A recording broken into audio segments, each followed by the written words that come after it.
Show, broadcasting live from the basement of the Yes Bar here in Glasgow. I'm Michelle Rodger, journalist and social media commentator. And I'm Richard Walker, consulting editor of the national newspaper. We'll be covering politics, culture and news with a slightly irreverent twist. Although many of those involved in this project supported independence during the referendum campaign, and many continue to do so, we aim to give all sides of the political debate a fair crack of the whip, although not necessarily literally. And we want to have some fun along the way. Absolutely. We're starting off with one show a week, which isn't exactly an alternative to the BBC, but we think there are aspects of Scottish life that aren't being covered elsewhere, and we want to give them a platform that they can be shown on.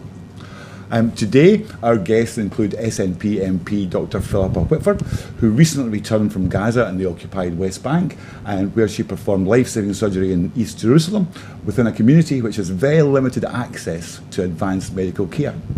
We have David Pratt, who's contributing foreign editor with the Herald and the Sunday Herald, and Ian Fraser, the financial journalist who literally wrote the book on the meltdown within the Royal Bank of Scotland. We'll be broadcasting this show every Sunday at 12:30 in front of a live audience. So if you'd like to be here with us, please email audience@broadcastingscotland.net, and you can join in the conversation today by tweeting using the hashtag #FullScottish. So without further ado, let's do this. Let's do it. Let's kick off today's show with a review of the Sunday Papers. Please give a very, very warm welcome to David Pratt. Good afternoon. Hello. Welcome, David. How are you? I'm very well, very well. Good. Looking forward to my full Scottish, which I haven't actually had yet. So Yeah. here we go.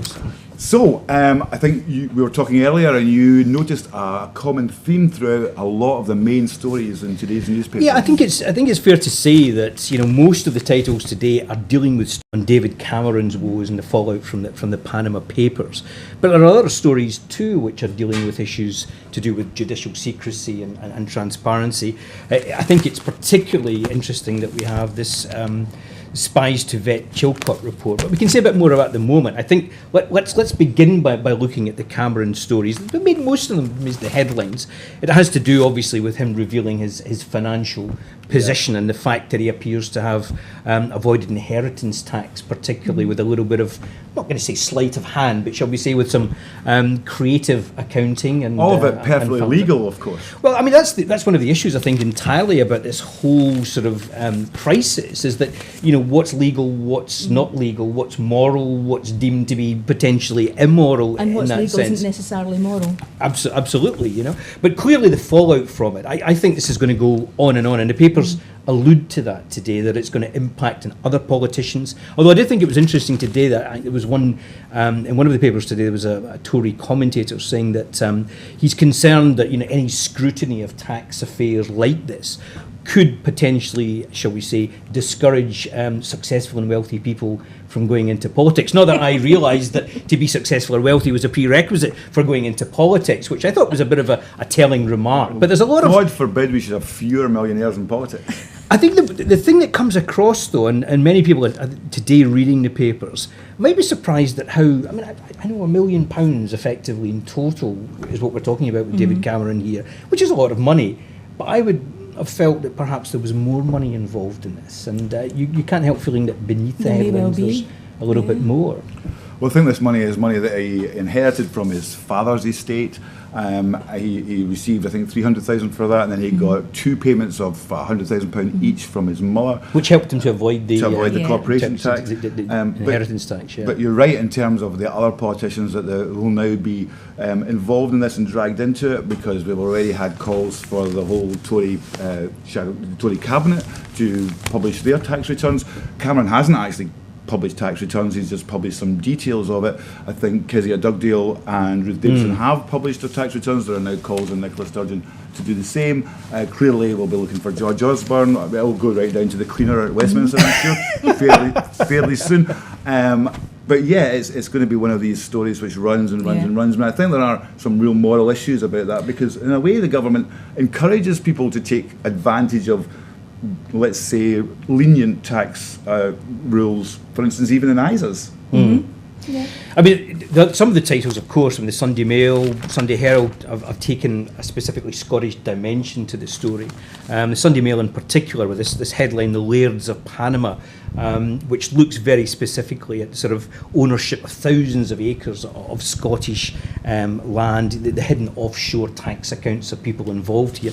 The figures are quite startling, and I mean, I noticed that the activist, the land rights campaigner, and Scottish Parliament candidate for the Green Party, Andy Whiteman, plays a big part in the paper's coverage today. You know, obviously he's been active in this role for some considerable time, and the figures are incredible. I mean, the swathes of Scottish land which are clearly tied up in this. 60,000 in Panama, but 750,000 acres in other offshore trusts. It's a huge amount. It's a huge amount, and as Andy points out in the papers today, I mean, it's the tip, in his view, of a very, very large iceberg. So from a Scottish dimension, I think that's going to play out in the weeks ahead. We don't know who owns Scotland. We don't know large swathes of Scotland. We have absolutely no idea who actually owns that, which is clearly ridiculous in a country, in any country, to not know who owns the land. And speaking of stories in which, you know, we're, shall we say, still waiting for an outcome and some transparency, I just think it's absolutely amazing. A down pager on the Sunday Telegraph today, right next to the Cameron story,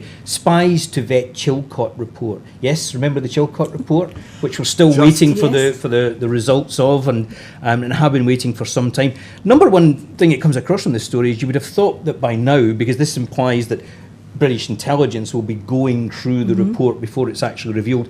Given the length of time that it's taken to get this report out there, one would have thought that that process would have already happened. Yeah. And it just adds to the question of when will we actually get the final results of this report itself. And what exactly they're going to be removing. They say that they're only going to take out embarrassing elements, but not genuine secrets. We say never embarrassing. How many? Never mind the millions in offshore tax accounts. How many million words is this going to take up, and how much of it's going to be potentially redacted as a result of the interference, shall we say, or the involvement of the intelligence community? Well, the thing about the Chilcot report is it's been delayed so long already because of Maxwellisation, which means that everybody who's mentioned in the report has to be contacted and given the opportunity to say, well, I agree with this point or I don't. There's been a lot of speculation that Tony Blair, for instance, has delayed it. He's always denied that. But last time this was in the headlines and the delay was in the headlines, we were assured it was imminent. Now we find out that the intelligence community is only now starting. I hope I'm alive to see the publication of this report. The Chilcot thing is actually shameful. I mean, the delay is actually shameful.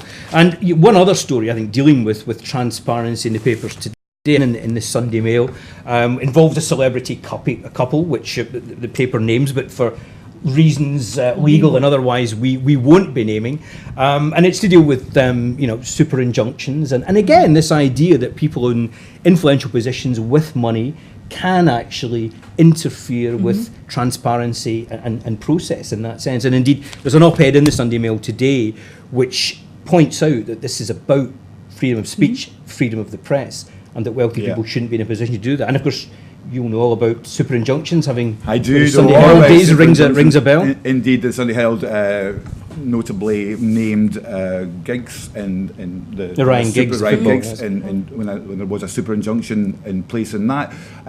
It was kind of misinterpreted as the Sunday Herald breaking the super injunction. We didn't do that because the super injunction didn't apply in Scotland.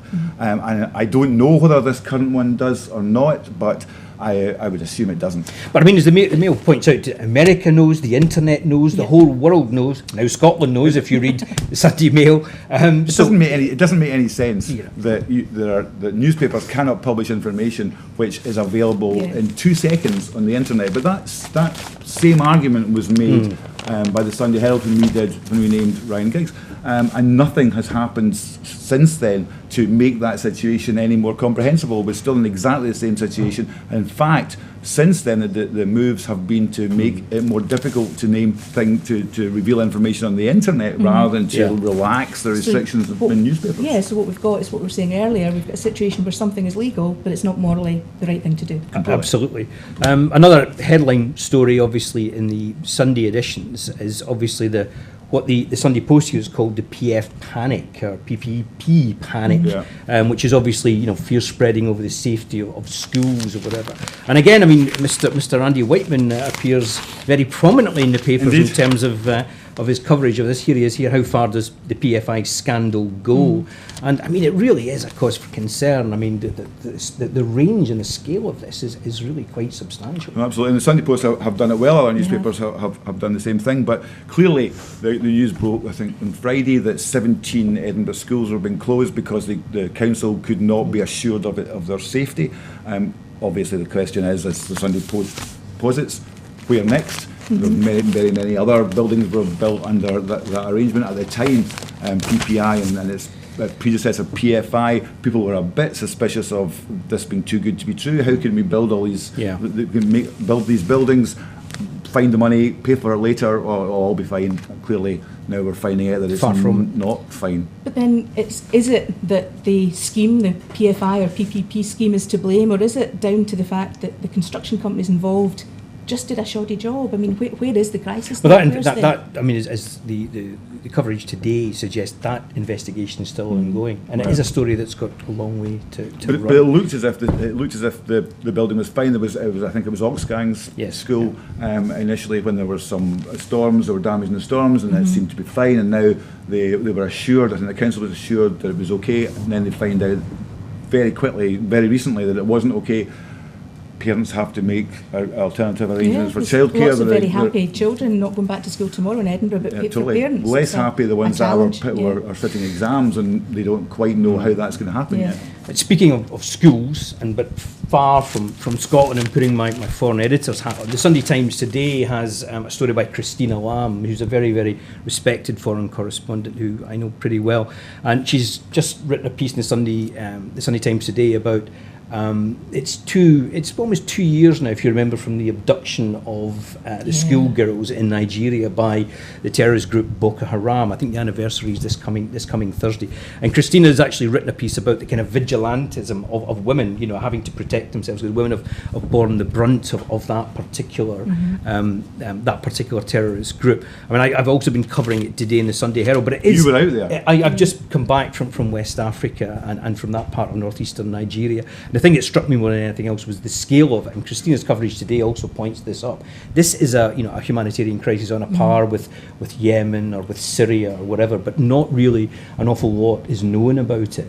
And it is 2 years, and do you remember there was a phenomenal rallying call within social media about bring back our girls, and where is that now? I mean, apparently a few dozen of the girls have been have been found since then, but there are still hundreds missing nearly 2 years on, and we hear very little about it. So I think it's an important story which will, it really needs the coverage that it's getting today with Christina. Absolutely. Hollywood elections, I guess, as well. It's the election stuff is going on. I don't know what's happening today. I think there's various protocols. I think Willie Rennie's having another protocol, hopefully this time not involving pigs, which was quite embarrassing for. I think one of the most interesting things in the papers I saw was John Curtis, piece on him, I think in the Sunday Mail, I guess saying that, or trying to suggest that the SNP is not home and clear yet in terms of keeping its majority. It's not what the poll suggested in the piece, though. Well, it's not. The stats didn't. Not that I want to deal with stats. I think the suggestion was that if the SNP has a rubbish campaign and if the Labour Party and the Conservatives have a great campaign, all three of those things seem to me a rather large if. But never mind, if that happens, then they might, the majority might be a threat. But I don't know. It's not something I would share. I don't think. But hey ho, John Curtis is a guy who knows these things. Away from politics, but not really away from politics. I found today's Scotland on Sunday front page rather puzzling. Controlling agenda threatens Scottish culture. It's quite an extensive piece by the award-winning novelist Kirsty Gunn, warning of the damaging effect that political influence on the arts. It's a bizarre front page, though. It's a bizarre front page, given what's happening with the Panama Papers, but it's a very good, but it's a good issue. Yes. Totally. And when you get into the actual piece itself, it's almost like an essay, and there are contributing comments from a number of leading lights within Scottish literature taking respective positions about the level of, shall we say, political involvement in terms of funding bodies or whatever, and whether this is unduly influencing writers and putting pressure on them.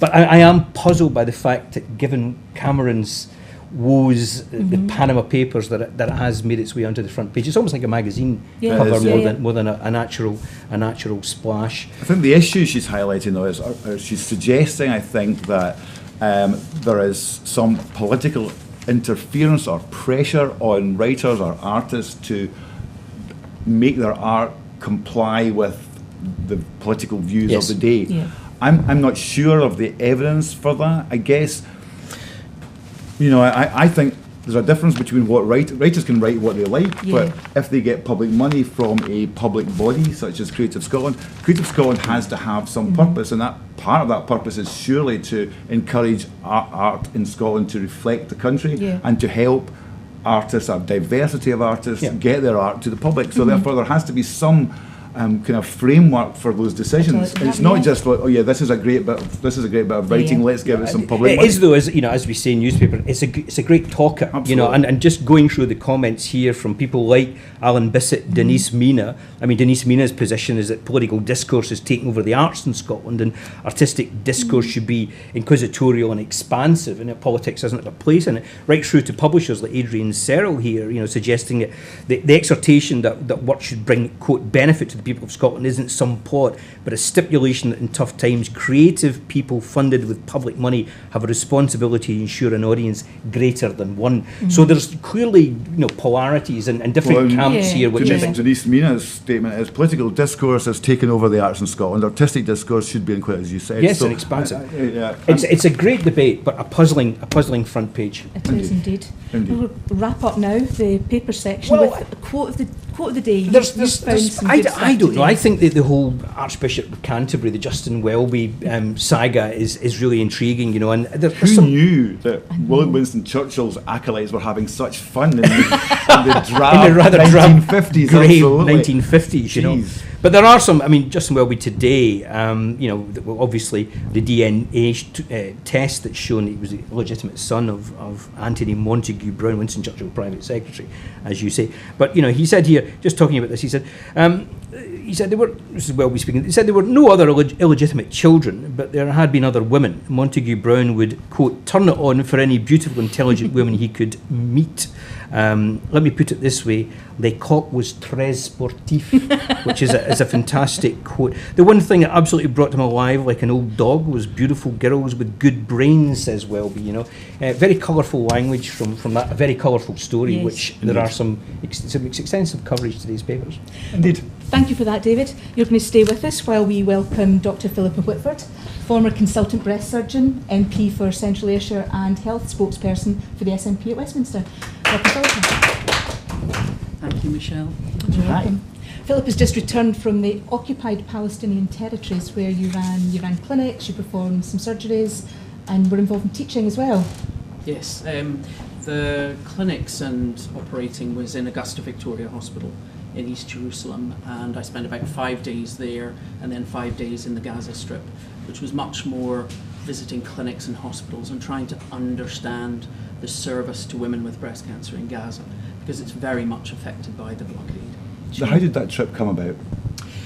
Well, I worked for Medical Aid for Palestinians back in 91 and 92 for a year and a half in Gaza, in Al Ahli Hospital, which I got to visit, which was lovely. And then, was doing other things when I came back here. And then since becoming an MP, have met up with them within Westminster. And the opportunity came up to travel. Obviously, MPs go in delegations to Jerusalem and the West Bank regularly, but I was much more interested in going as a doctor and actually doing something useful rather than just. So you were actually carrying out operations? I was, yes, in East Jerusalem, not in Gaza. I was out in 2010 in Jerusalem and the West Bank, and one of the young doctors that I trained in Gaza is now a consultant, Omar Abdul Shafi. He's the head of surgery in Augusta Victoria, and when I arrived I kind of said, well, I'm not really much use anymore, I don't do general and emergency surgery, I just specialise in breast cancer. And he said, well, actually we're trying to develop the service. We've begun to realise that actually we have much more breast cancer than we thought. So I spent a bit of time doing clinics and treatment planning then, with a view of one day trying to get back. I mean, both you and I, Philippa, have spent time there in the past, over the years, over many years, going back to the first Palestinian uprising or Intifada. I returned actually last year for the first time in some considerable time, and was really quite taken aback by the changes that have taken place and on a variety of levels. Some good, some not so good. Did you feel the same, do you think? Oh yes, I mean I felt it was a totally different place, and yet underneath it, it was like coming home. We used to call Gaza City, but I mean it was a town. Now it's a city, and because of the overcrowding, I mean Gaza Strip has 1.8 million people. That's more. It's one of the most populated places in the planet. It's the most densely populated rural land in the world. Now that population is more than twice when I was there. So Gaza City is growing vertically. What we could see was the huge gaps and rebuildings from 2014, which is taking a very long time, both because of lack of funding support and also the blockade of trying to get materials. So you just see big spaces and then all these half-built buildings around the place. But what struck me was, obviously I was there 6 months after the first Gulf War, during the first Intifada, when part of the protest was very much a somber way of life, whereas the Palestinians are actually very Mediterranean people. You know, it's kind of music, hospitality, family, and that's back. You know, wedding parties that run till 1 a.m. So within the Strip, it's lively, it's colourful, people are incredibly hospitable.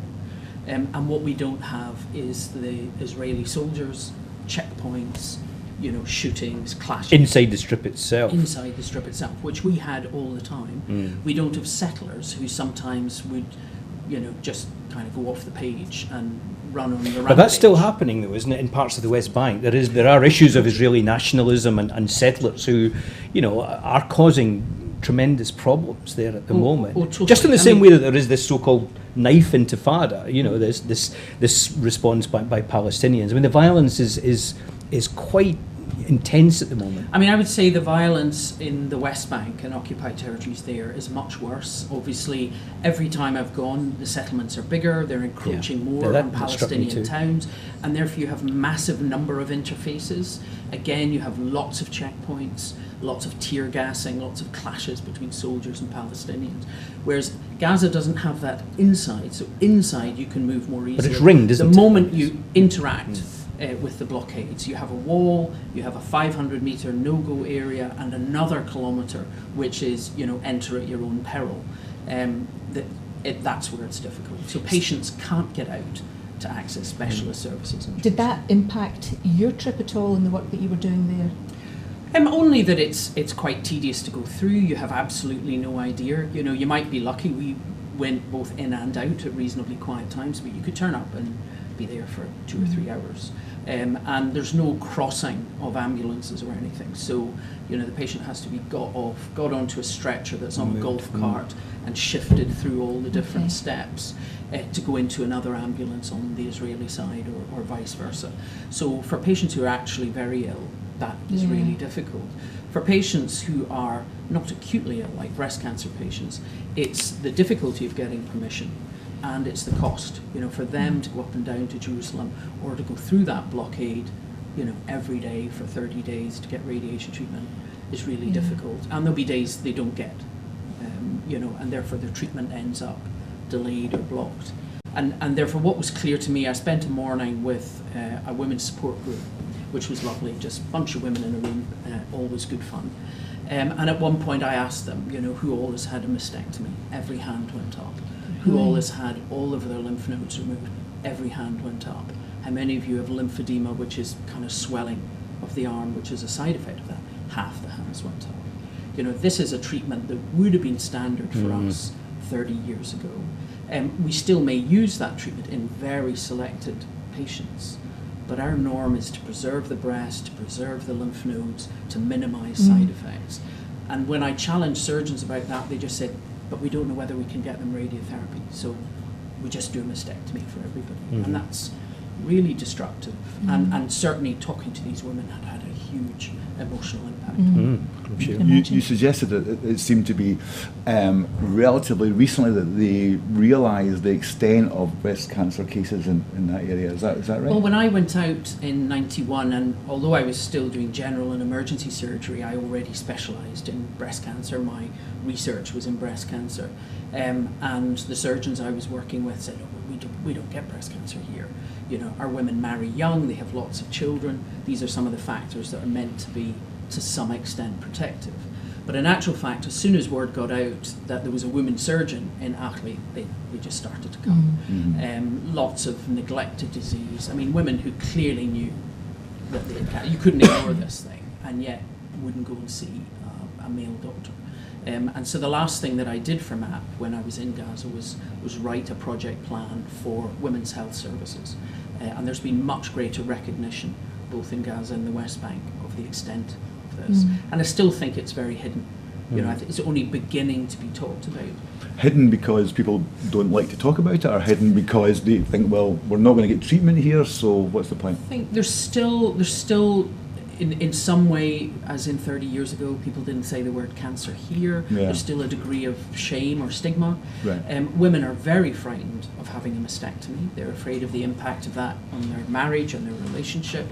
They may not access things we take for granted, like, you know, a simple prosthesis in the bra. I mean, we had a suitcase full of them that we were taking out that these women really welcomed. It would have been interesting to see But them it stopped at the cameras border, at the yeah. airport. Well, yeah, no, they did open them and go, what are these? Don't ask.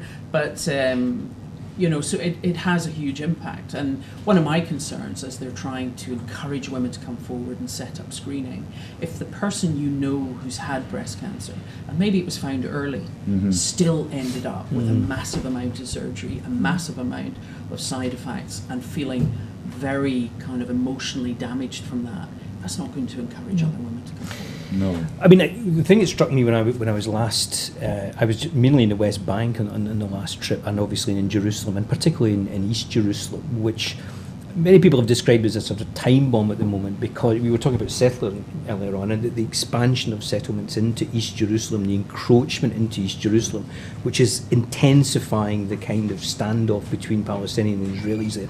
And some people have said it's a bit of a time bomb. I mean, did you see any of that, Philippa? Well, Did you sense that? I noticed it in 2010, and I noticed it increase now, was what I call single house settlements. Yes. There are funds that are made available to people, often from outside, to purchase houses.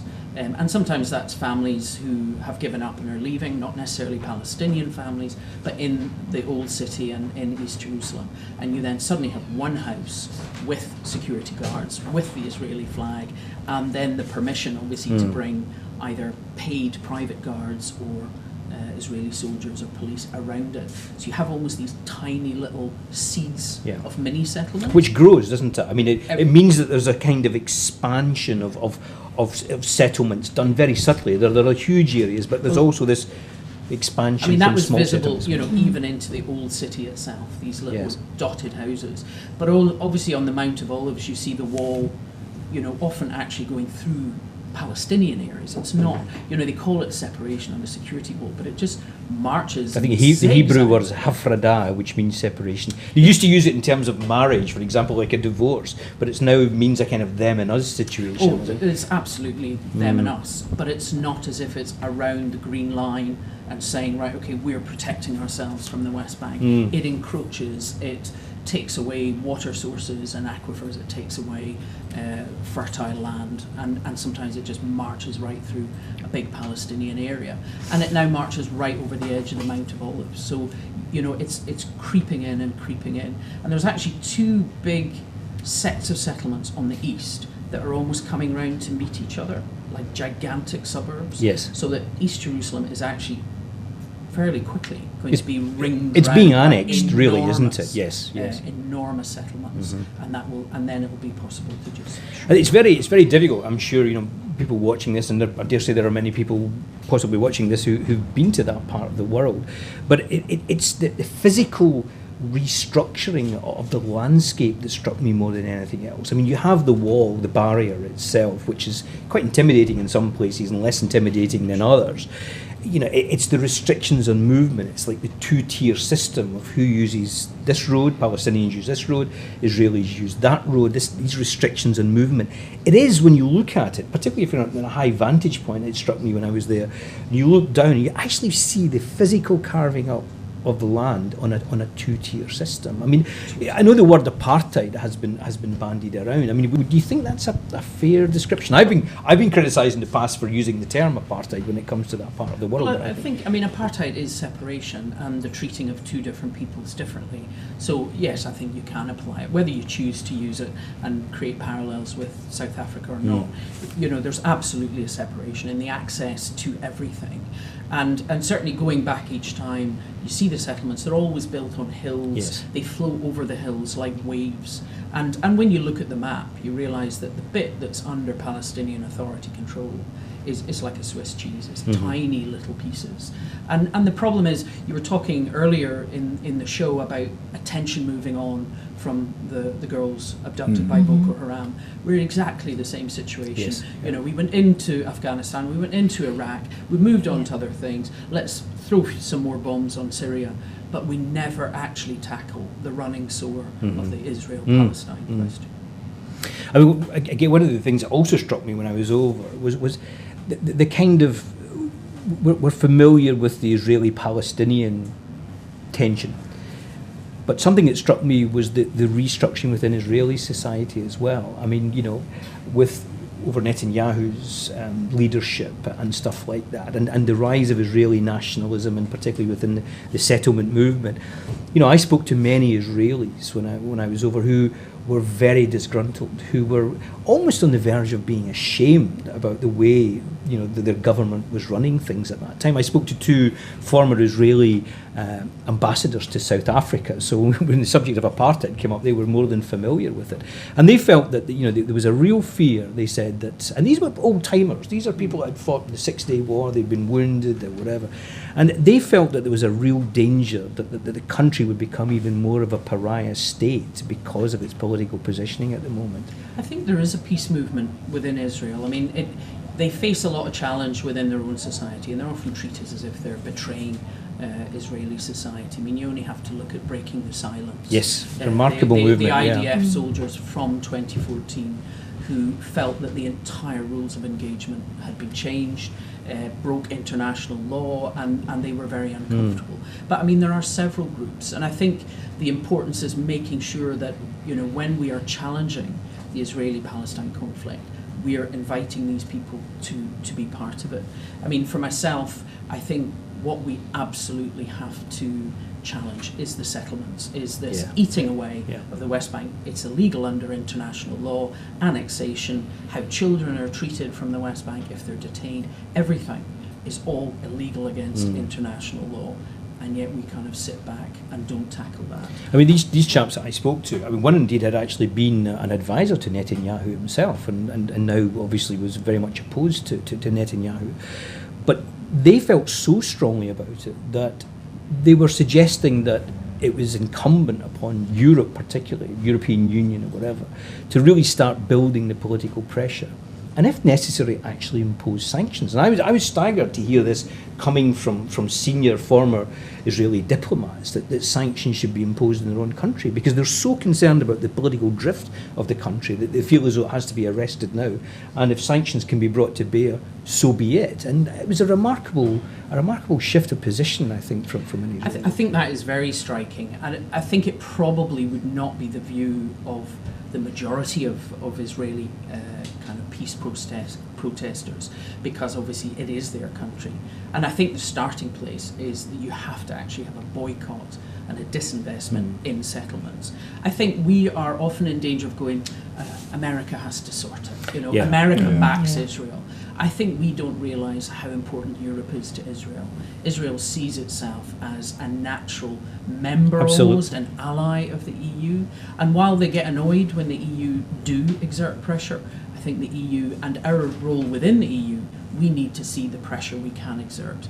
And I think that we need to man up as well. That was very much the position that these Israelis took when I was over. And I think that is interesting that Europe is now seen as a body that can, despite its own problems at the moment, goodness knows there's no shortage of those in the European context, but they felt that stop looking to Washington here. And of course with the American elections at the moment, who's to say where that's going to pan out in the future in terms of the relationship between Washington and Jerusalem? I think we need to help Europe see that. Yes, I think Europe does not yet realise the power that it would have in this conflict, and to exert that. And I think the starting position is that we shouldn't have British or EU registered companies that are making money out of illegal settlements. We shouldn't be importing goods.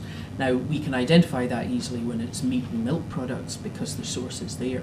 The EU should be demanding that we know the source of products, so that, because otherwise it will end up that people go, well, okay, we just don't deal with anything Israeli because that's the only way I can know I'm boycotting settlements. In terms of the medical community, when you were there, what's the morale like there? Because the situation there must make it incredibly difficult for them to do their job. Yeah. Oh, I mean the impact is huge. Obviously, I've talked about the difficulty of accessing things like radiotherapy. I mean, within Gaza, someone might start on chemotherapy, 3 doses in, suddenly there's no chemotherapy anymore. And some of it is getting things in and out, but some of it is also, the attitude to the Palestinian Authority of Gaza, which is obviously Hamas-led. And people going, well, we're just not dealing with them at all. And that applies to donors, that applies to officials, etc. The problem is 1.8 million people live in Gaza, and you're turning your back on them. As I said, I think inside Gaza, we used to have curfews that would come down for days, and even ambulances wouldn't be allowed to move. That isn't the case. The West Bank is so broken up, getting through all these checkpoints is so difficult that in actual fact, I would say on a day-to-day basis, inside the West Bank is more difficult. And when I was there in 2010 working with Omar in the clinic, half of every appointment was wasted on the paperwork to get this patient home and back the next week to see the biopsy result. It's about movement, isn't it? It's about restrictions on movement. That's one of the key things that comes across to you there. Just how inhibiting it is for people to actually go from A to B, But also collective punishment. Yes. The sealing of the entire strip, the fishermen where I was staying, I was just at the harbour, and there were all these big hulks of fishing boats that have not been able to be active since, for over 10 years, because they've only been allowed to go out 6 miles. They've now relaxed that to 9 miles in the south of the strip, but not up near the fishing harbour. And the reef only starts at 8 miles. So within that, you're not, you're using small, shallow boats. Your catch is quite small. And therefore the larger fishing boats have just ceased to exist. So it's all this kind of collective punishment of blockade. And they gave permission that Gaza could sell furniture in the West Bank. And 2 weeks later, they said no wood thicker than 1 centimetre could be sent in. So what furniture can they make? It's this kind of stuff all the time. And I think one of the things that they did mention when I was there that has taken much longer to rebuild after Protective Edge is the fact that people who helped in the past are beginning to think, well, we spent £200,000 and it just got bombed. Is there any point? Yeah. Is there any point in supporting the people in Gaza because we build this, we build that, and it may all get destroyed again. And it's taken them much longer to rebuild this stuff. Okay. So they live with that day in, day out. When you were there, did you feel at times that you were in danger along with them? Not in danger inside Gaza, because, as I say, within Gaza, moving around was actually quite easy. Going through the checkpoints obviously is quite tedious and quite tense. You don't know if you'll get in, you don't know what hassle you'll get getting out. Coming back out through Ben Gurion obviously takes ages. Why were you here? Did you have any contact with Palestinians? Yes, quite a lot. It's difficult in a part of the world where there's lots of Arabs. But not feeling in danger. I mean, David will know this, when you're in some of these areas, you have a sense of the place, what you can do, what you can't do. So I would say less directly in danger, because the attacks now would be big attacks by Israel, and that's just random when that would happen. Medical challenges aside there, though, a lot of the papers today have got stuff closer to home about the junior doctors, of course. Indeed, and we've got Sir Bruce Keel, who is, I think, the medical director of NHS in England. He's suggesting that the most recent strike by the junior doctors was in direct conflict with doctors' responsibility to care for patients. Is that a view that you've got any sympathy with? Well, it's actually the one that's still to come.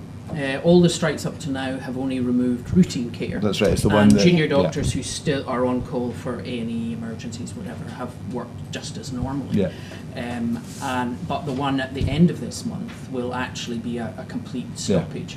Between 8 in the morning and 5 in the evening. And they're doing that and not in removing overnight work to make it easy for consultants to come and cover, which they will do. But what it will do is it'll have, again, a big impact on routine work because consultants will all be, manning the work of junior doctors.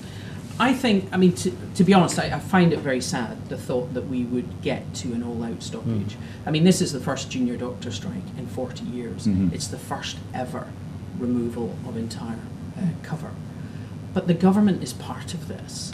And, the government have to be grown-ups too. What the BMA are asking for is to come back to the table and deal with this. And to be honest, imposing the contract was the most bizarre thing that Jeremy Hunt has done. It was on the morning of the 11th after the last strike, the previous one, not this week. But I had just tweeted after it, great, they're back to work, both sides now back to the table. And then up comes from the BBC, the Secretary of State is going to impose a contract. I just put my head in my hands. Because if you look, and I know they like to say, this has been going on for years, but in actual fact, the active negotiations have only been going on since last summer. The way it's been handled since the 16th of July, when he talked about the NHS being a 9 to 5, Monday to Friday service, lazy seniors, junior doctors leading to more people dying at the weekends. It's been handled so badly, you're thinking, cock up or conspiracy. Well, let's look at conspiracy. Is this really so bad that it's deliberate? What is behind it then? Because clearly there's the conspiracy theory is they're wanting to get the NHS ready for privatisation and they need to introduce these new contracts to make it easier to do that. Is that true? Well, I think the kind of outsourcing and fragmentation of NHS England has been going on apace, really, for quite a few number of years, and it certainly is being set up to be nibbled off. NHS England is now described as a commissioning body rather than a service in the sense that we still have. So I think that is happening. I think that the kind of conspiracy side of it is let's push them to extreme action till they lose public support, till we break them, then means all the other health workers who also have antisocial payments will just tumble like dominoes. And that's the concern. Now, obviously, that is quite a big leap of conspiracy, and you're thinking, would they really play that game? But if they actually were wanting to reach a negotiated settlement with consultants, with juniors, why would you open with a volley last July that's just pulling out the pen and throwing a grenade at the medical profession? Bruce Keogh was part of the Fremantle paper, and in it he says, to assume any of these deaths are avoidable would be rash and misleading. And a lot of what the junior doctors object to is they already work 7 days. They're already there 24/7. So for him to conflate the contract negotiations with excess deaths, not at the weekend, but of people admitted at the weekend, has just been really totally unethical and inappropriate. So what I would like to see is both sides get back to the table. Jeremy Hunt often is describing the BMA as a bunch of, leftist radicals. Yeah, that's unusual. It is unusual. Doctors are not generally seen in... not in my experience. And the Conservatives may find their vote drop somewhat the next time around. But this is not the case. If you look at the letters that have been issued by all the Royal Colleges, they are all in support of the junior doctors against imposition. They want a new contract. The reason the juniors wanted a new contract was a better recognition of training. They didn't go into that looking for more money. They didn't expect their hours to go down, but neither did they expect what has come out of it. They wanted more emphasis on how you train the doctors in the future. Well, it's not so long ago we were talking about junior doctors being exhausted at work because their shifts were so long, and it was not only antisocial hours but dangerously long hours because they were so exhausted when they were at work. And now we're expected to believe that not only is that completely untrue, that they're all swanning around at weekends off on the yachts. Well, the bizarre thing is Jeremy Hunt says we'll have more doctors at weekend. They will now, the maximum limit will not be 91 hours but 72. We will not have fewer junior doctors during the week. There will not be more doctors because it has to be cost neutral, and yet somehow that circle can be squared. And I think the reason that my generation of consultants who are like in the second half of our 50s are willing to come in on the 26th and 27th and put in the graft and are backing junior doctors is we're the last generation of the, I used to do 104 hours in one shift. Yeah. That's 2.5 weeks. I used to do 132-hour weeks. I didn't even know my own name, let alone the name of the patient. Richard used to be like that in newspapers as well, actually, isn't it? He worked his staff like that. But I think, luckily we weren't expected to save lives. There is that point. There is that point. But The opposite, my generation of consultants don't want to see a return to that, and they feel that there are not enough safeguards. The automatic kind of payment if you do more was being taken away, and a junior doctor would have to go and report to a guardian. It's a very hierarchical structure.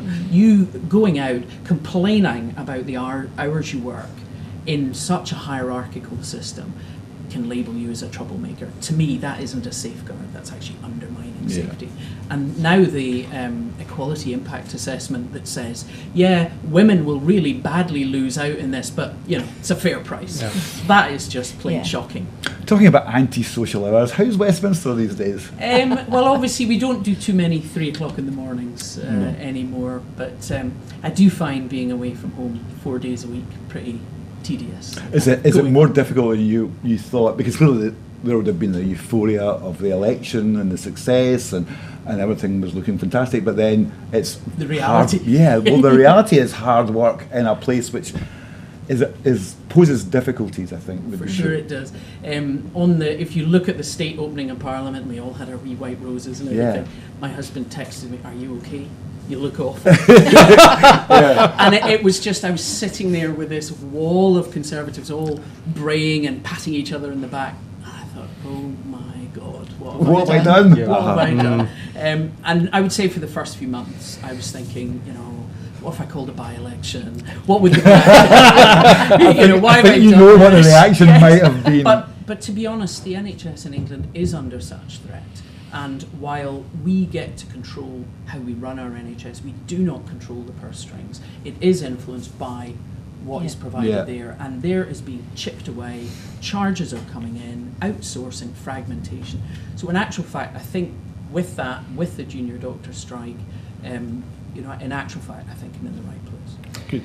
I mean, I know we're about to wrap up on this, but I mean, if I can just ask this question, you've just come back from somewhere like Gaza, and we're talking about the junior doctor strike. I mean, it's a strange, rather odd juxtaposition. I mean, do you not find it kind of rather odd to come back to a medical crisis of sorts here from a place that is facing the kinds of challenges that Gaza is? Sure, of course it is. I mean, I would say even more from the patient side, in that, I'm meeting lots of people. I'm on the Health Select Committee, aware of the difficulties in NHS in England. And yet when I come up here, where we still have a unified public NHS, albeit under immense pressure, every newspaper I open goes, oh my God, NHS in crisis, about to fall over.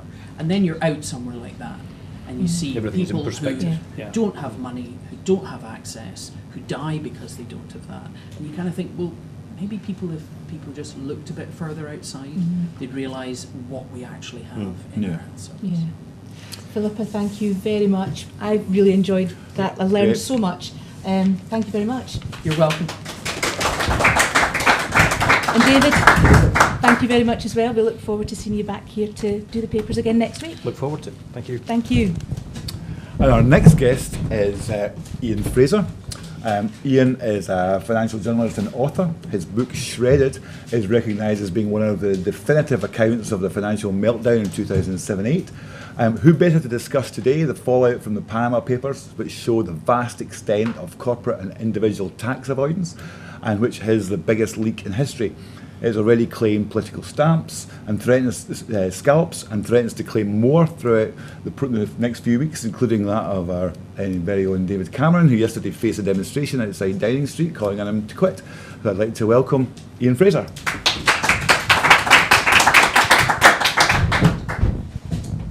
Hi. Hello, Hi. welcome. Good to So, see you. Ian, this week was orchestrated by the Investigative Consortium of Journalism. How do you consider them? Are they reckless subversives, or are they heroes of free speech? It's the International Consortium of Investigative Journalists. Heroes, I think. I mean, you know, the information first came into a German paper, Süddeutsche Zeitung, in April 2015, so exactly 12 months ago. But there was such a voluminous quantity of data about tax avoidance, international crime. 11 million. 11 million documents, which is Documents, vast, yeah. and 2.3 terabytes of data. I don't know what that means, but it's a lot, right? Sounds a lot. It's a hell of a lot. Yeah. So they were actually incapable of handling this on their own. You know, they just didn't have the resources. So they decided to go to the International Consortium of Investigative Journalists, who have already worked on a number of previous data dumps along these sorts of lines, including one in 2013, which was called Offshore Leaks, which came from two company formation agencies based in British Virgin Islands. And I think the ICIJ has done a phenomenal job. I mean, they obviously include journalists on other papers. So the consortium includes people like James Ball on The Guardian, includes Duncan Campbell, who's a well-known investigative journalist. You know, the membership is quite diverse, and it's spread amongst other people who are full-time staff journalists on other newspapers. But I think the cleverness of this is that those journalists can focus on the stories most relevant to their jurisdictions. So in the case of the Guardian or the British papers which got hold of the data, they obviously were focusing on stories related to British companies and to British politicians and other prominent British people who were abusing the offshore system. Tax havens are legal.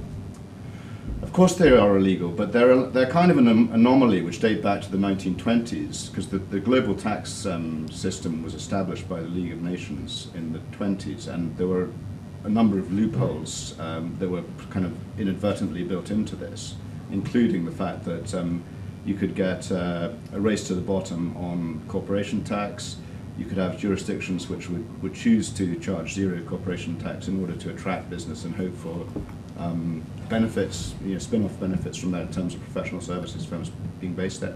So yeah, it is tax avoidance, and even aggressive tax avoidance is technically illegal. Technically legal. Technically legal. Sorry. Yeah. Yes. Yeah.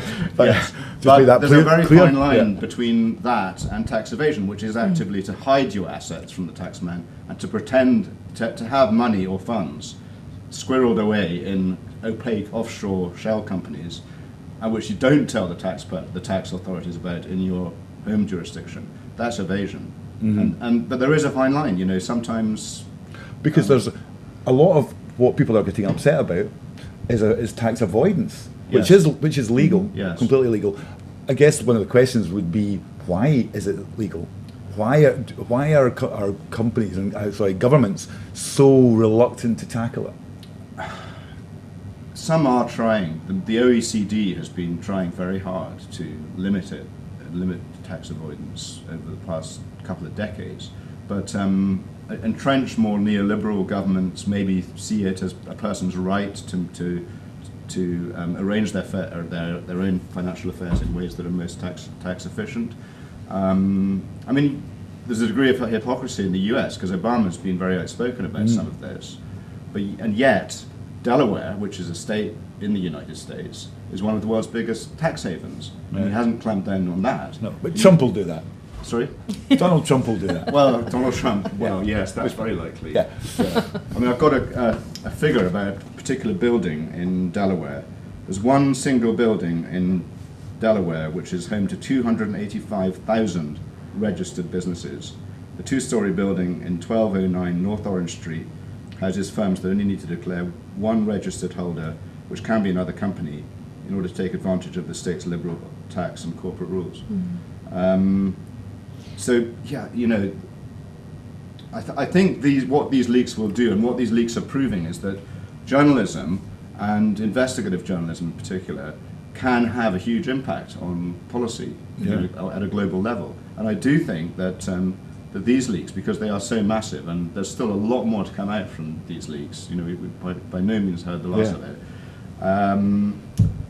is already showing some signs of forcing countries, including the UK, to crack down to a greater extent on aggressive tax avoidance. Yeah. It's the vast scale of it that gets me. If you look at the company that these leaks came from, it's only the fourth largest. There are 3 larger companies doing the same thing. So yes, and one of them, it is literally the tip of the iceberg. Yeah, I mean, Mossack Fonseca is in some ways a dying force. You know, it's actually it's now creating far less companies than it was in 2005 on behalf of its clients. But the 2 bigger ones are actually called Intertrust, which is owned by Blackstone, which is a private equity company, and that was IPO'd in October 2015. What does IPO mean? Sorry, that was made, its shares were offered to the general public or through a share issue because Blackstone wanted to exit, inverted commas, the company, maybe for reputational reasons. Okay. Another one called TMF Group, which is owned by a private equity house called Doughty Hanson, is a leading player, and Offshore Incorporations Limited, or OIL, OIL, which is actually one of the biggest, is based in Hong Kong. And I think all legal. Well, they're all doing what they claim to be entirely legal work. Yes. Indeed. So I guess from my point of view, I remember after the financial meltdown and when we were told that we were all in it together, and it seems silly to say this now, but looking back, I thought, you know what, maybe there's going to be a restructure of naked capitalism because it clearly doesn't work and it's clearly unfair, and the subsequent events have proved that to be true in terms of its unfairness. But nothing really has happened, nothing has changed. The very rich continue to do what they do, and the notion that we're all in this together has been proved to be a complete fallacy. Yeah, well, is that why people are so angry? Is that why we've seen demonstrations in Pakistan and in Iceland? What's behind that? I think so. I mean, I think when you see the Politburo of China, or 9 members of the Politburo of China, as customers of Mossack Fonseca, setting up shell companies, presumably in order to hide assets offshore. When you see some of the stuff that goes on in places like Brazil with the Petrobras scandal, bribery and corruption scandal, and basically when you see politicians who are effectively looting their own countries and are using the offshore system to hide the benefit, the proceeds from these crimes from their own people, it's little surprise that the populations of these countries are quite angry because it's totally inequitable. I guess the question would be: are we angry enough? Is Britain angry enough? Because in Iceland, they didn't mess about. No, and he went. I mean, we've seen protests in Iceland, as you say, where the Prime Minister has already resigned, although he now claims he's only stepped down temporarily. There's been protests in Downing Street yesterday.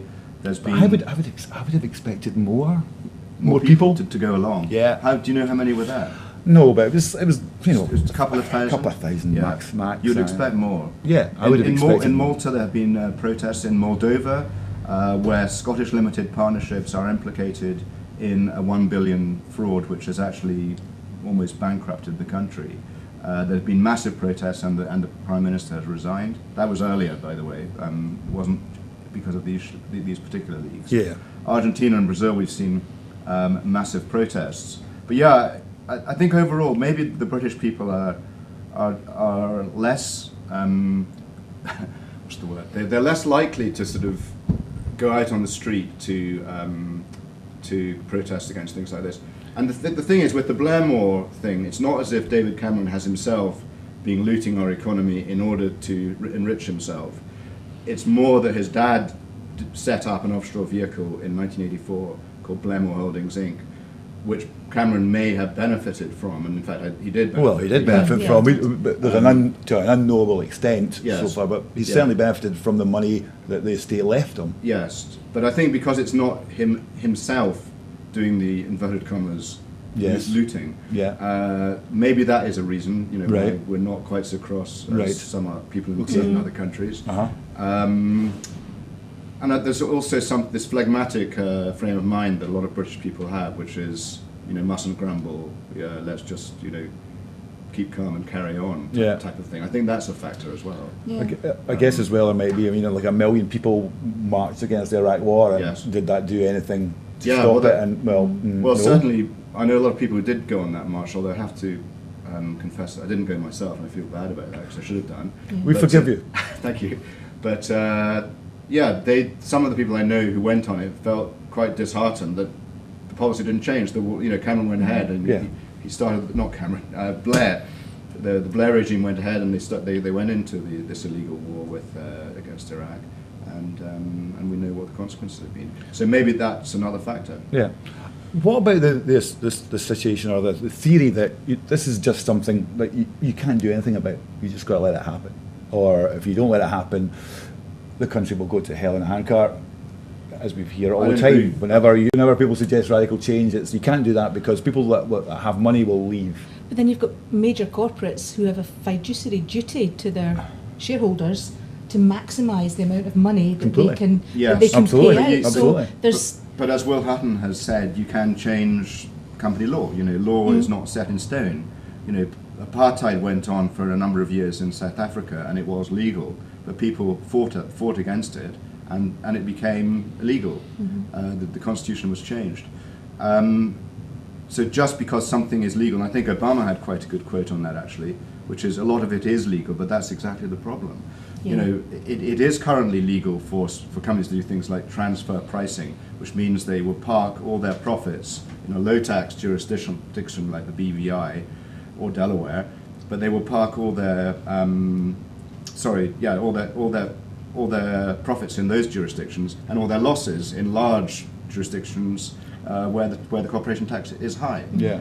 And actually, that just suddenly made me think of George Osborne, who's the Chancellor, as everyone knows. Yes. And he currently is engaged in a process of reducing the rate of corporation tax in the UK, and he's got it down to 20% already over the past 6 years. Yeah. And he's now signalled his ambition to lower it to 17%.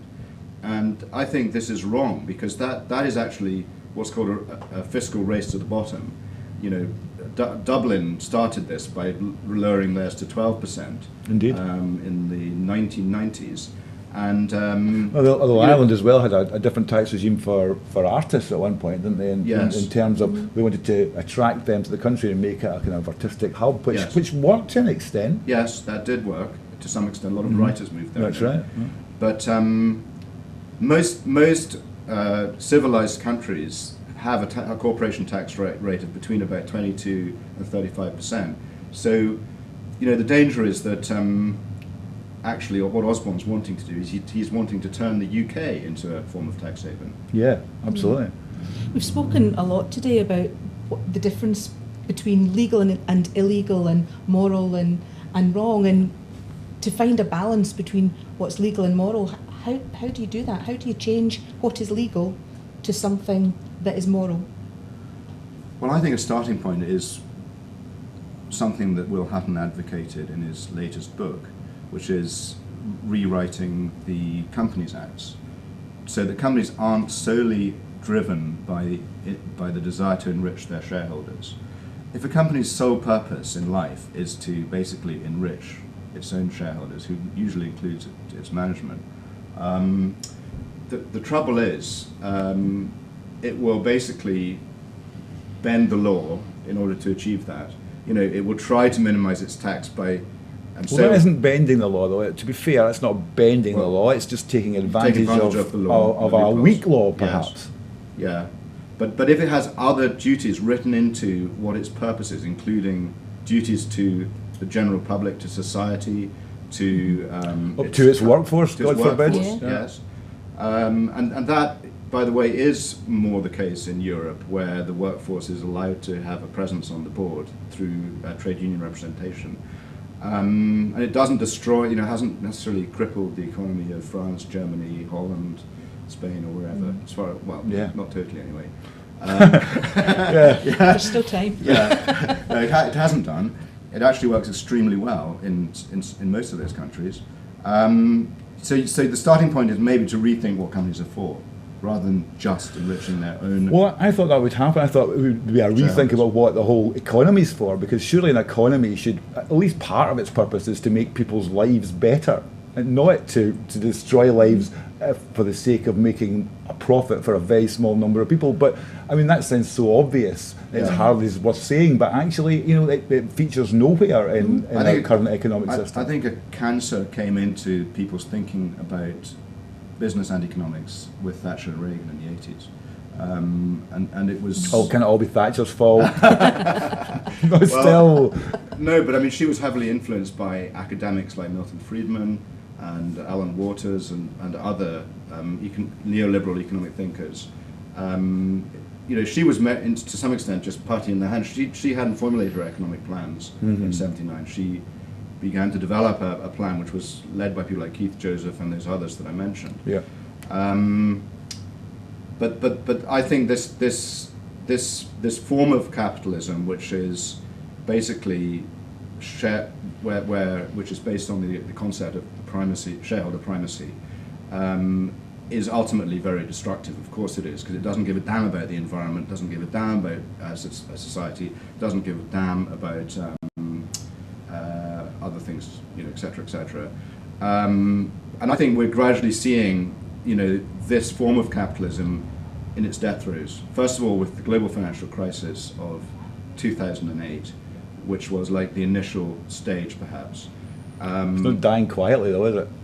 Definitely not. No, it's yeah, it's taking us all down with it. Yeah. But I mean, what about the sort of moral element of business? Because as Michelle mentioned, businesses have a duty to make as much money for their shareholders. I don't think they've got a duty currently, anyway, to be moral about it. You're suggesting that should be written into the law. Is that what you're saying? I think I would have to reread Will Hutton's book, but there's certainly the chapter that he has in that on repurposing the company. He is describing ways in which purposes other than just enrichment of shareholders can be written into the constitution of companies via the Companies Act. Okay. And it can be done. Yeah. So how would you go about kickstarting that process? Well, I think it has to be politically led. You have to have politicians. Oh, that'll never happen. Okay. I think for it to work, you have to have a political party in power who are on side. I don't think it can work otherwise. And certainly with the Conservatives in power, it's extremely unlikely to happen.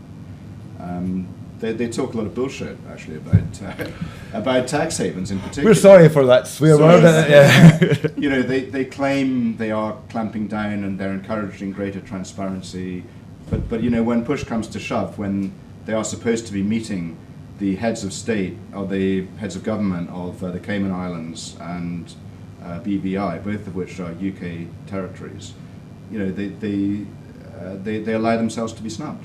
And the reaction of British Virgin Islands after the 2013 offshore leak was extraordinary. They didn't say, "Oh gosh, we're doing something wrong. We're actually enabling a lot of international crime and fraud and looting and sanctions busting to go on.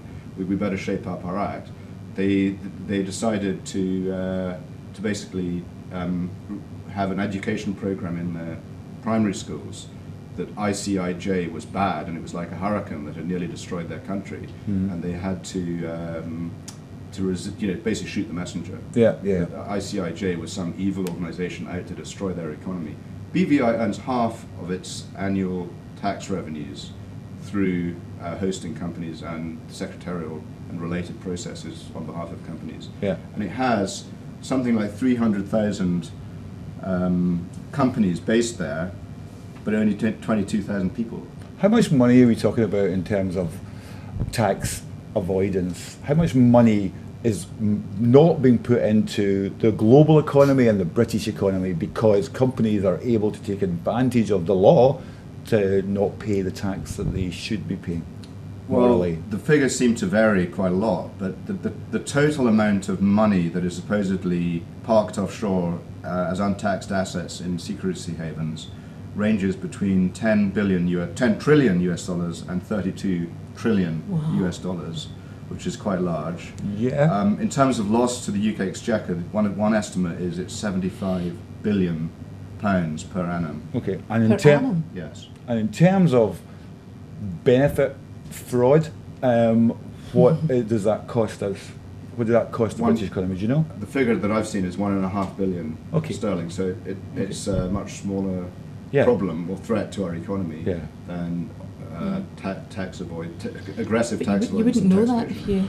Well, you wouldn't know that, but then there's a whole bunch of stuff about benefits and who gets benefits and who doesn't, and all that we don't know because we're more concerned about people not like cheating the system, but we don't regard, I don't think, business or companies as cheating the system when they take moves to avoid paying tax, because those moves are legal. Well, the trouble is HMRC has to a large extent been colonised by the big four accountancy firms. So you have PricewaterhouseCoopers, Deloitte, Ernst & Young and KPMG, which are the four largest accountancy firms in the world.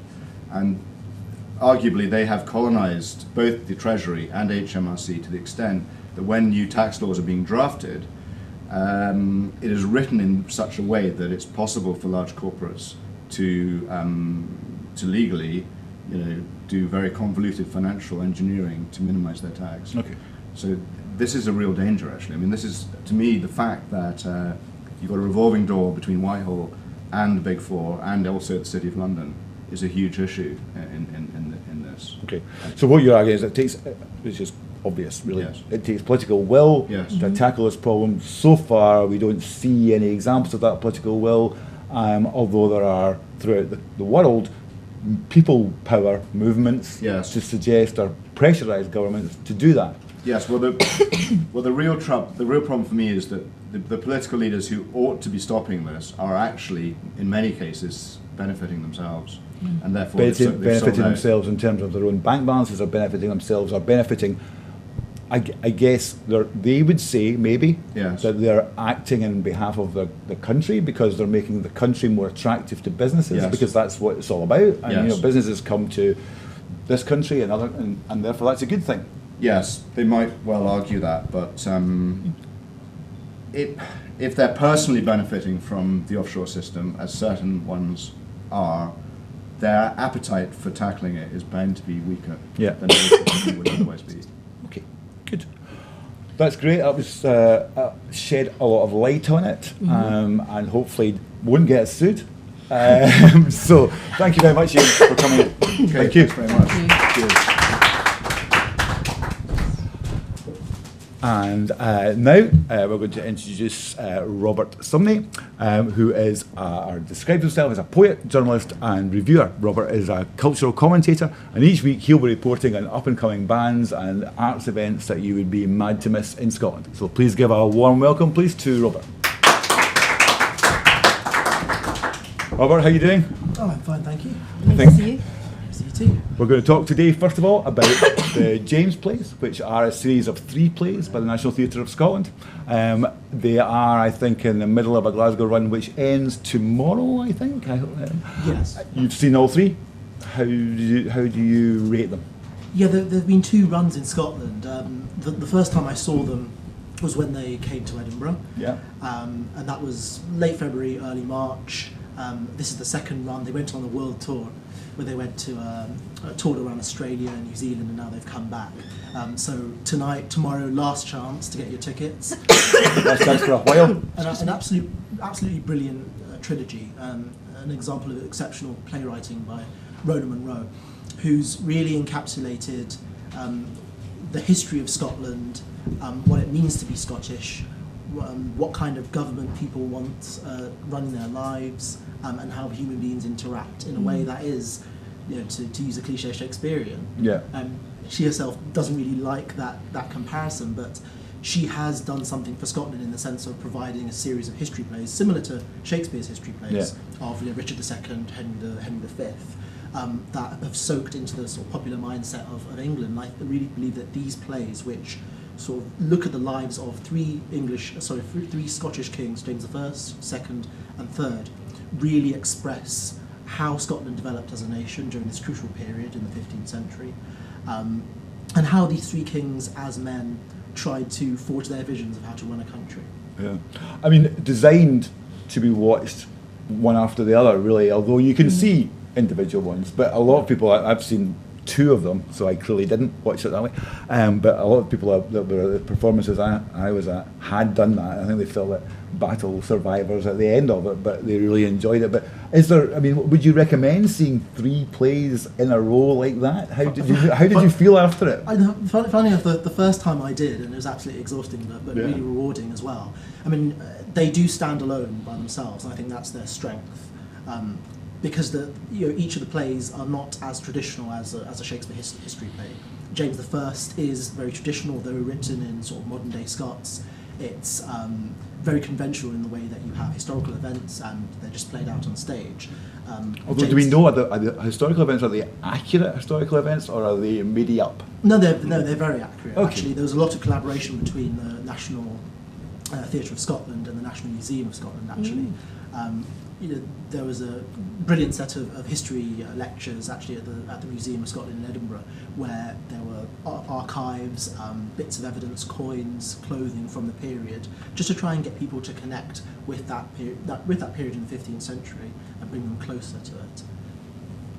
The kind of notion of independence is kind of alluded to in it. I think probably more so in the third one. I saw the third one, Sophie Graball of the Killing was the queen in it, and she has a very powerful speech towards the end of the play, which I guess accuses Scotland of chickening out and not taking control of its own destiny. And the performance I saw was before the referendum, and there were very many people in the audience which took this as a rallying cry to vote yes. I think it was a bit more ambivalent than that, but I mean it tackles those big issues pretty well. Yes, it really does. I mean, that's probably the one point in the whole trilogy that is up front, that is in your face, about the idea of identity and the idea of political freedom. Although it is alluded to in James I, where you have this very young king in the real history. Prisoner of England. Prisoner of England at a very young age, at the age of 12, spends roughly 20 years in captivity, and then he's sent back to rule. And there's always a suspicion of how do you come back to a country that's got used to a certain way of doing things. And also he's maybe not quite Scottish enough. How Scottish are you really? Yeah. So he's juggling with all those personal dilemmas as well as sort of the very public dilemma of how to rule. Yeah. So this week you went to see Scottish band Bella and the Bear, is that right? You got to interview them. Tell us a bit more about that. So I went up to the Cottiers Theatre to see Bella and the Bear. It's an absolutely fantastic duo. And what strikes you about them is, in recent years we've seen a real oversupply of folk bands. Some people really like folk music. I do as well. But I think what's really special about this group, these two people, is that they really mix up lots of different musical traditions. There's a lot of R&B influences, quite a bit of rap in there as well. Really? Rap and folk. That's not going to be a good mix. Well, I was telling friends, it's like a mix between Mumford and Sons and Run DMC. It's really taking it back to the old school. Maybe the Run DMC. I'm not convinced about the Mumford and Sons, but there you go. No, but it's Lauren Gilmore, who's one half of the duo, is exceptional with a combination of spoken word as well as a much more traditional kind of Scottish folk. So she Bella, is that like asking which one's Pink to Pink Floyd? Yeah, she is Bella. She is, right, okay. And their album, A Girl Called Bella, came out last October, but they're still touring all over the country now. Okay. And are they signed yet, or are they still trying to make their way, get themselves? I mean, they've only been together for around about a year, but they are signed. Right, They are signed. Got two albums coming out. But it's been quite weird for them because everything's happened so fast. Only been together for more or less a year and a bit, and they've already got 2 albums and they're touring constantly. And were they in bands before that separately, or is this the first collaboration? It's the first collaboration. They actually went to Ayr together to do commercial music, and that's how they met on the course there. And they've obviously brought their different influences to try and make this sort of hybrid folk band work. I'm going to listen to some Bella and the Bear. Yeah, they have to do that. Maybe we'll get them along at some point. Oh, definitely. We should do that. That would be good. So, what's coming up this week that we need to see? There's a fantastic range, actually. The 16th and 17th of April, you've got Landwords, which is definitely going to be a treat, looking at land, life and literature in Falkirk. You've got Alan Bissett is going to be there performing samples from plays that he's written, doing quite a lot of poetry workshops as well. There's a wide range of workshops for children and readings for adults. You've also got a really interesting event that's done every single week, but I thought that I'd raise it. It's by Literary Dundee. It's called a silent reading. Right. Okay. How's that work? A silent reading, you go along, you can either take your books, either to swap to someone else, or you can pick out books that are already there, and people sit down and they socialise at first, and then they sit and drink and they read silently. Okay. It's one of these kind of newfangled ways of socialising and combining what you Yeah. love, and it's brought Okay. in from. Not a lot of socialising going on there, right? Really? Well, you can review books afterwards. Yeah, I guess. Okay. But I thought it was quite unusual. Okay. And then, of course, you've got the Glasgow International, Which is still going on. which is still going on. Yeah. running throughout the When's whole of when's April. that? That's the whole Whole of April, Whole of yes. April. Right. Okay. Oh. Fine. There's a huge number of things going on there. Absolutely. There's a lot. Yeah. Well, thank you. Really enjoyed that, and looking forward to seeing you again next week. See what you're going to bring us then to talk about. Yeah. That'd be great. Indeed. Well, I think we're Robert's going to give us some. He is. We're You're just- going to do some poetry. Yes, we're just Right. going to say goodbye first of all. We are. We are. Yeah, indeed. The end of our Indeed. first show. There's a camera. Yeah, goodbye from me, and see you next week. I hope you enjoyed it a lot, and we'll see what develops with this as over the weeks ahead. Please send us your feedback. Email us, audience@broadcastingscotland.net. Tweet us using the hashtag #FullScottish. And if you would like to be in the audience next week, please do get in touch. We've got a limited number of seats, but we'd love to see some of you here to join us. Indeed. Robert, over to you. Thank you.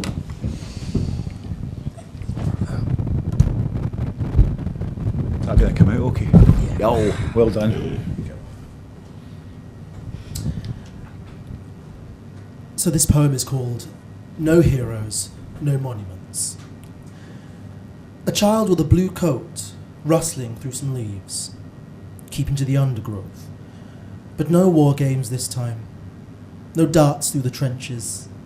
In his mind or her heart, no heroes needed, and no monuments. The schoolyard is bathed in a faded pink, rippling waves smooth over faces of orange hue and peach white and brown amber, and the hard metal we see and feel is in our skin, and it's not bullets or medals, it's our backbone. No heroes and no monuments here. Waiting for her, remembered the twigs of wrath. From my days and old days, those days we were wee and angry, and I didn't know. Bristling for fights we couldn't understand, so we could be heroes we didn't know, but no need for heroes. We left the school, and the cup of her hand throbbed, like something I couldn't imagine, red and raw and distant. Turning the corner, we played hopscotch, and how many stones can you throw at the big fuck-off house across the road? This is my daughter, I thought, and said it out loud as though it had been finally allowed, even as she skipped beside me with furious wind, as she calls it. Or was it furry wind? Am I her hero, or is she mine? No need for heroes in this land, this time. Did I tell the story about the war? The last one, I asked her, as the sky slips from the pink of the poppy to something all the more triumphant and clean, and she skips towards the bridge park, and I can hardly think of a time of blood mist. Maybe it's the streets. They said at the time that getting rid of all the monuments was like sucking us dry. We'd have no history. The parks, the museums, the universities, schools, hospitals and alleys, coursing without that precious fluid. No monuments in this time. I can't quite remember the stories without them. All I know is that they were wrong. That coppery taste, the crust in the back of my throat, my unease at the missing bulks, all wrong and sickening. No wonder we tore them down.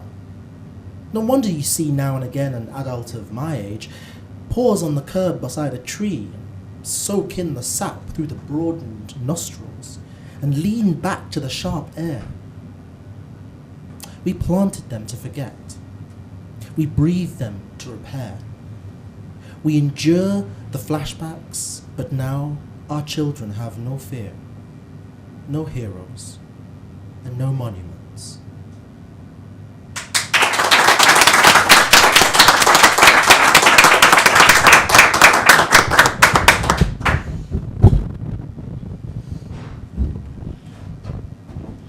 Thank you, Robert. So this has been your Full Scottish. We're off now to enjoy our own Full Scottish. Goodbye. We'll see you next week. Bye.